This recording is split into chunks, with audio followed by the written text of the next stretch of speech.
गुरु छोरा मान्छेको दाँतको बीचमा ग्याप भएको कस्तो हुन्छ अनुहार छ। जो व्यक्ति यस्तो दाँतको बीचमा ग्याप हुन्छ यस्ता व्यक्तिहरू प्रष्ट बोल्छन् र झुटको खेती गर्दै गर्दैन। यस्ता व्यक्तिहरू न्यायिक पनि हुन्छन्। कसैलाई अन्याय परेको छ भने न्यायका लागि लडी पनि हाल्छन् र यस्ता व्यक्तिहरू प्रष्ट बोल्ने स्वभावका भाका हिसाबले अरूप्रति खासै दिलचस्पी यस्ता व्यक्तिलाई हुँदैन। यस्ता व्यक्तिले जीवनमा अठोट लिएका हुन्छन् कि जीवनमा उन्नति गर्नुपर्छ, प्रगति गर्नुपर्छ, साहसी हुनुपर्छ देखि लिएर हरेक कुरामा। अनि अर्को महत्त्वपूर्ण कुरा भने यस्ता व्यक्तिलाई माता लक्ष्मीको विशेष कृपा चाहिँ प्राप्ति भइरहेको हुन्छ। विवाह वैवाहिक जीवन चाहिँ सरल रूपमा चलिरहे पनि अलिअलि भित्रभित्र चाहिँ कहिलेकाहीँ भुसको आगो जस्तो भइरहेको हुन्छ। अनि अर्को महत्त्वपूर्ण कुरा भनेको चाहे छोरा मान्छेको होस् चाहे छोरी मान्छेको होस्, दाँतमा ग्यापहरू छ भने मात्र दाँतमा यस्ता व्यक्तिहरू धनी हुन्छन्, पराक्रमी हुन्छन्, साहसी हुन्छन्, आँटिला हुन्छन्, जोसिला हुन्छन्। हरेक व्यक्तिले यस्ता व्यक्तिलाई दबाउला भनेर नसोच्दा पनि हुन्छ, कहिलेकाहीँ आफै दब्नुहुन्छ त्यसैले।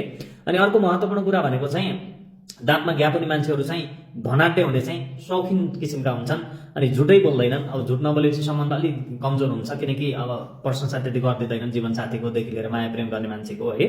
अनि अर्को महत्त्वपूर्ण कुरा भनेको यस्ता व्यक्तिहरू असाध्यै दत्तचित्त भएर आफ्नो के कर्म गर्नुपर्छ, मेरो जिम्मेवारी के हो देखि लिएर हरेक कुराहरू चाहिँ मजाले अनि बुझ्ने किसिमका हुन्छन्। र अर्को महत्त्वपूर्ण कुरा गर्ने भने यस्ता व्यक्तिलाई अरूको खासै त्यस्तो मतलब हुँदैन, वास्ता हुँदैन, आफ्नै धुनीखुनी गरिरहेका हुन्छन् भने मलाई आफ्नो कर्म गर्छन्, अगाडि बढ्छन् होइन।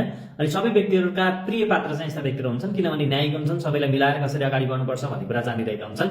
पारिवारिक बेमेलदेखि लिएर हरेक कुरामा पनि यस्ताको मेलतिभावहरू निकै महत्त्वपूर्ण हुन्छ। यस्ता व्यक्तिहरू सकेसम्म सङ्गत गर्नु, नसके पनि सरसल्लाह लिनु, साथी बनाउनु है।